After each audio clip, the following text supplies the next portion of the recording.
నమస్తే. Welcome to VSP Telugu audio novels or కథలు. కథ శీర్షిక మమకారం. రచన కె రామలక్ష్మి గారు.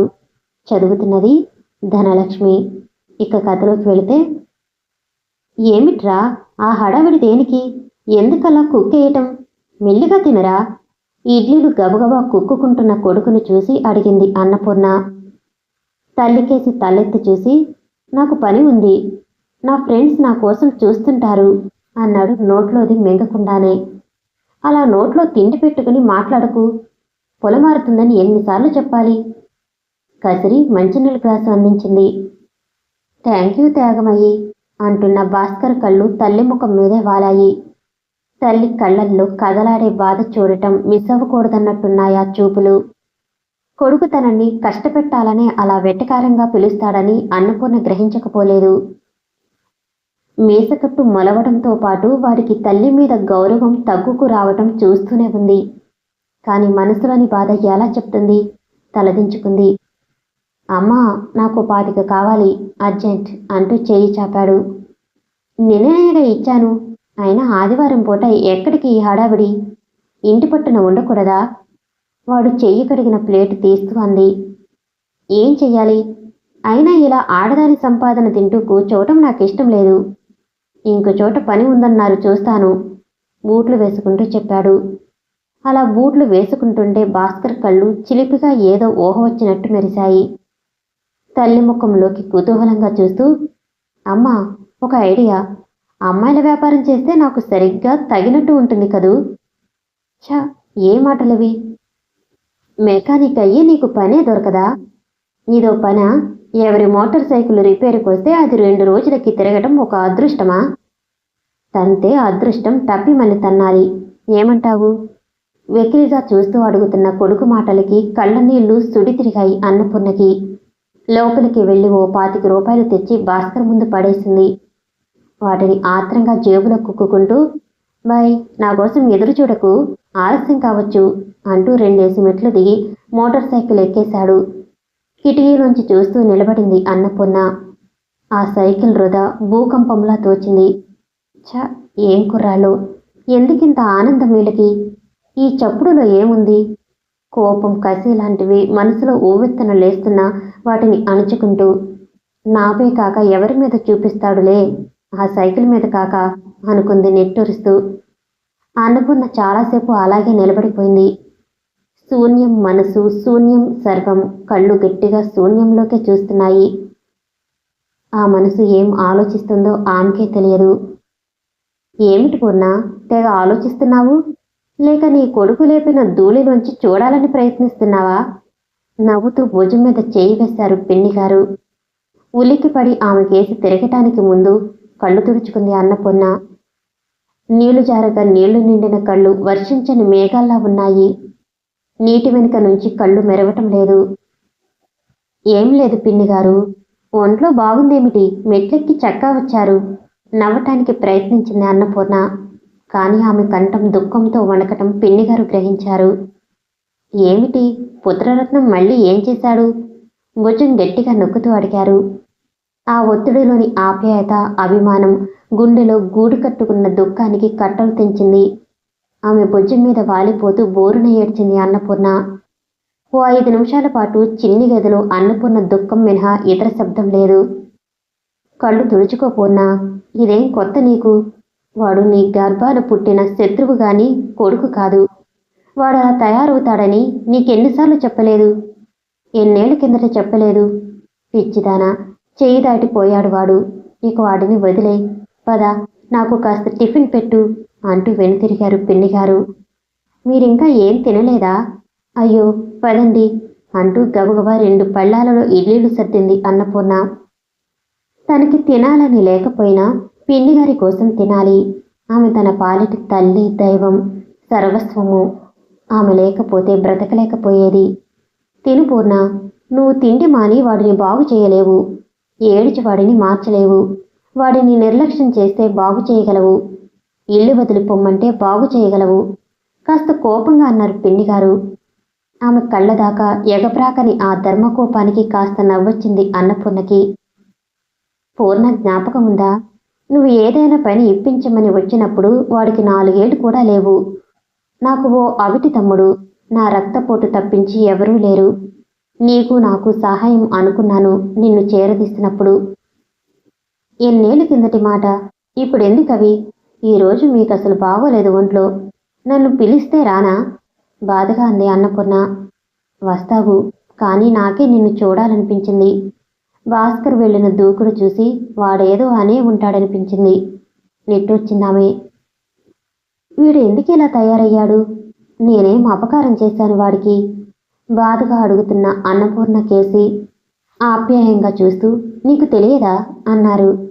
తలదించుకుంది అన్నపూర్ణ. తన మీద తన కొడుక్కి రవంత గౌరవం కానీ అభిమానం కానీ లేదని ఏ తల్లి ఒప్పుకుంటుంది? మౌనముద్ర దాల్చి ఊరుకుంది. పూర్ణ, ఎందుకిప్పుడు ఆ దిగులు? పోనీలే, పోతే పోనివాణ్ణి. నేను లేనా నీకు? ఆ మాట అంటుంటే నవ్వొచ్చింది పిన్నిగారికి. ఎందుకా నవ్వు? మీరున్నారు నాకు, ఉంటారు 10 కాలాల పాటు. ఆమె చెయ్యి ఆప్యాయంగా అందుకుంది అన్నపూర్ణ. ఇలాగే ఓ 10 ఏళ్ల కిందట పిన్నిగారు అన్నపూర్ణ చెయ్యి అందుకుని బ్రతిమాలుతూ నచ్చ చెప్పాలని చూశారు. నా తమ్ముడు అవిటివాడిని చూడకు పూర్ణ. వాడి మనసు బంగారం. వాడికి పెళ్ళం కావాలి. ఎందుకో తెలుసా? వాడి మనసు విప్పి మాట్లాడుకోవటానికే. నీకు ఓ మగతోడు కావాలి. నా మాట విను. మీకిద్దరికీ పెళ్లి చేస్తాను. భాస్కర్ బాధ్యత ఇద్దరూ పంచుకుందరు గాని మగపిల్లలు ఆడపిల్లల్లాగా కాదు పూర్ణ. వాళ్ళు తల్లిని మర్చిపోతారు ఇట్టే. నే చూడు, నలుగురిని పెంచాను. ఏమైంది? రెక్కలు వచ్చి ఎగిరిపోలేదు. మళ్ళీ ఒంటరి కట్టెని మిగిలాను. నీకు తెలిసినదే కదా, నీ కళ్ళతో నువ్వు చూసినదే కదా. నా తమ్ముడు తిరగలేడు. నా ఇంట్లో వాడిని పెట్టుకుని పోషించటానికి ఎన్నెన్ని అభ్యంతరాలు ఎదుర్కొన్నాను. అయినా వాడిని నేను వదలలేకపోయాను. వాడిని నాకు అమ్మ అప్పగించిపోయింది. వాడికి డబ్బుకి లోటు లేదు, ఆత్మీయతకి తప్ప. అది ఎవరందించారు? నువ్వు కదూ. పసివాడికి చేసినట్టు చేశావు, కానీ పెళ్ళి అనేసరికి కాదన్నావు. ఇప్పుడు చూడు, వాడు లేడు, వీడు లేడు నీకు. వీడి కోసం కదూ నువ్వు పెళ్లి సంగతి తలపెట్టనిది అని అడుగుతున్న పిన్నిగారు మనసులో సుళ్ళు తిరిగిపోతున్న ఆలోచనలు. భాస్కర్, తెలిసి తెలియని జ్ఞానం. తను పెళ్లి చేసుకుంటే ఏమనుకుంటాడు? తనని అమ్మని గౌరవించినట్టు గౌరవిస్తాడా? తన ఊహ కూడా భరించలేదు. నన్నిలాగే ఉండిపోనివ్వండి పిన్నిగారు, నాకింకేం వద్దు, మీ అభిమానం తప్ప అని తన నిర్ణయాన్ని చెప్పి తప్పించుకుంది. అయినా పిన్నిగారు మారలేదు, ఆమె తమ్ముడు మారలేదు. పూర్ణ అక్కయ్య పిచ్చిది, నువ్వేం అనుకోకు అంటూ మంచంలో పడుకునే ఆమె అడిగినందుకు క్షమించమన్నట్టు వేడుకున్న తమ్ముడు. ఓ భగవాన్, ఎంత మంచి మనుషుల మధ్యకి విసిరావయ్యా నన్ను అనుకుంది అన్నపూర్ణ. జ్ఞాపకాల కెరటం విరిగి వెనక్కి లాగుతున్న నీళ్లలాగా కాళ్ళ కింద నేల జారుతున్నట్టు అయింది. ఏమిటి పూర్ణ, ఇంకా వాణ్ణి గురించేనా ఆలోచన? చేయి నొక్కుతూ ఈ వర్తమానంలోకి లాగిపడేశారు అన్నపూర్ణని. అంటూ ఉలిక్కిపడింది అన్నపూర్ణ. ఇప్పుడు ఆమె కళ్ళు వర్షిస్తున్నాయి. గతించిన గతం కోసమా, చేజారిపోతున్న వర్తమానం కోసమా ఆమెకి అర్థం కావటం లేదు. మగపిల్లలు ఇట్టే ఎదిగిపోతారు పూర్ణ. వాళ్ళకి తల్లి అవసరం ఉండదు. ఇక వాడి బాధ వాడిని పడనియ్యి. వాడెక్కడికి వెళుతున్నాడో, ఏం చేస్తున్నాడో, వాడి స్నేహితులెవరో, ఏదో అనుభూతి ఆగింది. మనకెందుకు? అదే వాడు అడుగుతాడు పూర్ణ. వాడికి డబ్బు కావాలి, ఇల్లు ఇచ్చే విశ్రాంతి కాసేపు కావాలి. అంతేకాని నువ్వు నేను కాదు. అమ్మమ్మ అంటూ పలకరించే ఈ చిన్ని భాస్కర్ కోసం నేను చూడటం మానేశాను. నువ్వు కూడా మర్చిపోతే కాస్త మనసుకైనా విశ్రాంతి. జ్ఞాపకం పెట్టుకో. పని పూర్తి చేసుకు కిందికిరా అంటూ చేయి కడుకుని మెట్లకేసి నడిచారు పిన్నిగారు. నెమ్మదిగా ఒక్కొక్క మెట్టే దిగుతున్న పిన్నిగారిని చూస్తూ ప్లేట్లో చెయ్యి కూడా తీయటం మర్చి ఉండిపోయింది అన్నపూర్ణ. ఈమె లేకపోతే నేను పిచ్చిదాన్ని అయిపోయేదాన్నేమో అనుకుంటూ ఓ నిట్టూర్పు విడిచింది. ఓ మిషన్ లాగా ఇంట్లో తిరుగుతుందే కానీ అన్నపూర్ణ మనసు గూడు కట్టిన గొంగళి పురుగులాగా అక్కడక్కడే గిలగిలాలాడుతుంది. చేసిన పనే చేస్తూ కడిగిన గిన్నెనే కడుగుతున్న ఆమె మనసు భాస్కర్ ఎక్కడికి వెళ్ళాడు, వాడు ఎందుకలా అన్నాడు, పిన్నిగారితో వాడన్న మాట చెప్తే ఎంత బాధపడుతుందామే?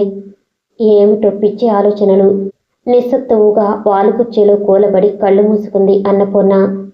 ఆమె పిచ్చి మనసు ఆమె కళ్ళ ఎదుట నిలబడి, మోసగించిన మగాన్ని వదులుకున్న నువ్వు వాడి సంతానాన్ని ఎందుకింత ప్రేమించావు అని అడుగుతుంది. అలా ఎంతసేపు పడుకుందో.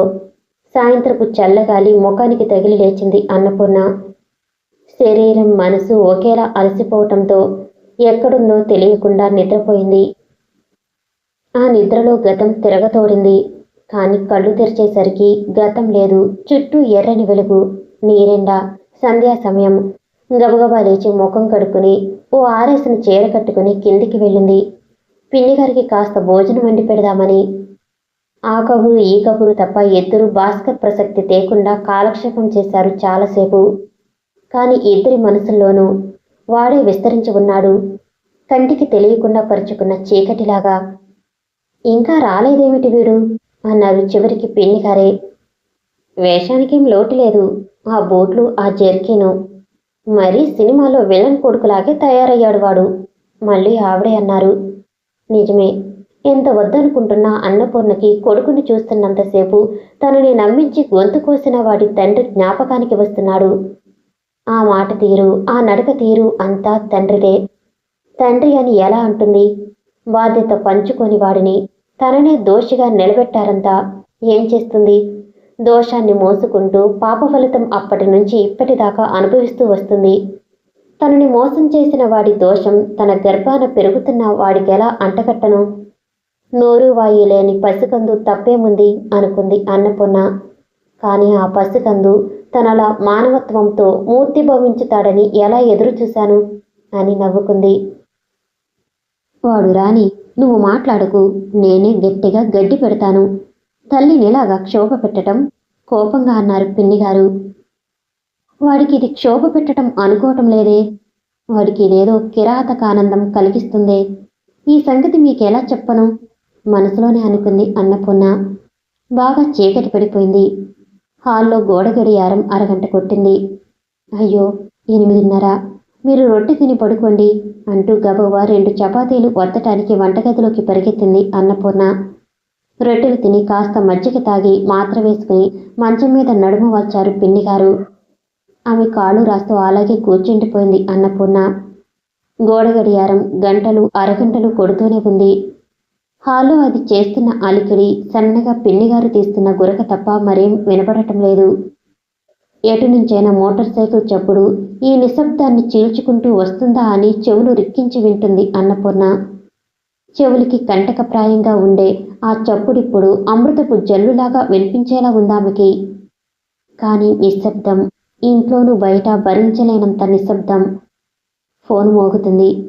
ఎప్పుడు నిద్రలోకి జారుకున్నదో అన్నపూర్ణ ఆ చప్పుడికి ఉలిక్కిపడి లేచింది. ఆ చీకట్లో తడుముకుంటూ వణుకుతున్న చేత్తో ఫోన్ ఎత్తింది. ఏదైనా ప్రమాదం జరగలేదు కదా? మిసెస్ త్యాగమయ్యి ఫోనులో మగవాని కంఠం. ఎవరు మాట్లాడేది? భాస్కర్ ఆత్రంగా అరిచింది. ఆ అరుపుకి పిన్నిగారు లేచి కూర్చున్నారు. కాదు, నేను ఇన్స్పెక్టర్ని. మీ వాడి ఫోన్ నెంబర్ ఇచ్చాడు. మీతో ఒక్క మాట మాట్లాడాక మేము అతన్ని స్టేషన్కి తీసుకెళ్తున్నాం. 2 టౌన్ పోలీస్ స్టేషన్. రేపు ఉదయం వచ్చి మీరు చూడండి. అతని మాట కట్ చేస్తున్నట్టు మధ్యలో భాస్కర్ ఫోన్ లాక్కున్నట్టుంది. కబుర్లు చెప్తావేంటి? నన్ను వదలమని చెప్పు. నన్ను వీళ్ళు కొడతారు. నన్ను జైల్లో పారేస్తారు. దరిదాపు ఏడుస్తున్నట్టుంది భాస్కర్ కంఠం. నాయనా భాస్కర్, ఏమైందిరా? ఏడుస్తూనే అడిగింది. ఏడుస్తూ కూర్చుంటావా?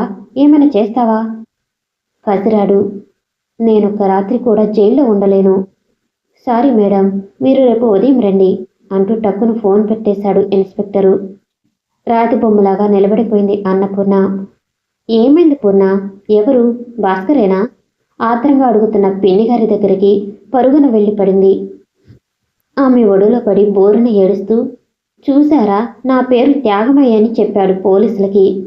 ఏమైందో రేపు ఉదయం వచ్చి చూడమన్నాడు ఇన్స్పెక్టర్. వాడు ఏడుస్తున్నాడమ్మా. నువ్వు మటుకు ఏడవటం లేదా అన్నపూర్ణ? తెల్లవారిని చూద్దాం. ఎప్పుడు తెల్లవారుతుంది? నేను వాడిని ఎప్పుడు చూస్తాను? ఏడుస్తూనే అడిగింది అన్నపూర్ణ. ఆ వంగిన తల రాస్తూ ఓదారుస్తూ కూర్చున్నారు పిన్నిగారు. ఉదయం స్టేషన్లో జరిగింది తెలుసుకుని నిర్ఘాంతపోయారు ఇద్దరు. ఎస్ మేడం, పబ్లిక్గా డబ్బు పుచ్చుకుని ఓ అమ్మాయిని వీళ్ళు అమ్మకానికి పెట్టారు. 4 పారిపోయారు. వీడు పట్టబడ్డాడు. పోలీసులు కొట్టాడు.